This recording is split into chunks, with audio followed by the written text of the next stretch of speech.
అయితే ఇక్కడ ఇష్యూ ఏంటి అంటే ఈ కంపెనీ 2029 నుంచే దివాలా తీసింది, ఆ ప్రొసీడింగ్ స్టార్ట్ అయిందని ఇప్పుడే నేను చెప్పాను మీకు.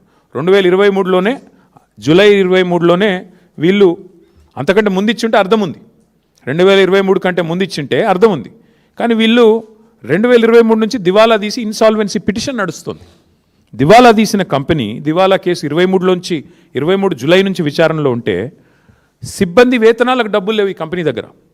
కేఎల్ఎస్ఆర్ అనే కంపెనీకి తమ ఎంప్లాయీస్కి జీతాలు ఇవ్వడానికి డబ్బులు లేక 15 లక్షల రూపాయలు అప్పు తీసుకున్నారు బ్యాంక్ నుంచి. కావాలంటే ఆ వివరాలు కూడా మీ ముందు పెడతాను. అలాంటి కంపెనీకి ఇవాళ సడన్గా, ఇది వాళ్ళదే వెబ్సైట్, 6,000 కోట్ల వర్కులు దివాలా తీసి ఎంప్లాయీస్ జీతాలు ఇవ్వడానికి లేని కంపెనీకి 6,000 కోట్ల వర్కులు వచ్చినాయి అంటే, తెలంగాణలో వరద వారుతోందంటే ఏ రకంగా మరి ఈ కంపెనీకి వస్తూ ఉన్నాయి మనం ఆలోచించాల్సిన అవసరం ఉంది.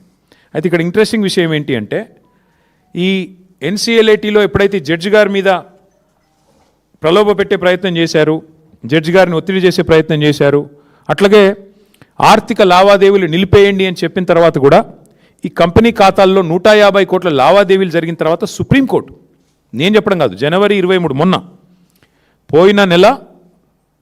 పోయిన వారం జనవరి 23 నాడు సుప్రీంకోర్టు రాష్ట్ర ప్రభుత్వానికి కేంద్ర ప్రభుత్వానికి ఆదేశం ఇచ్చింది.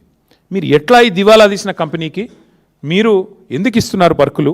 సుప్రీంకోర్టు ఎన్సీఎల్ఏటీలో ఇంత సీరియస్ విచారణ జరుగుతుంటే, కంపెనీ దివాలా తీసిందని వాళ్ళే చెప్తుంటే, ఎంప్లాయీస్ జీతాలకే డబ్బులు లేక 15 లక్షల రూపాయలు వాళ్ళు లోన్లు తీసుకుంటుంటే ఎందుకు ఈ కంపెనీకి మీరు ఇంత పెద్ద ఎత్తున సపోర్ట్ చేస్తున్నారు అంటూ మరి సుప్రీంకోర్టు విచారణకు ఆదేశించింది.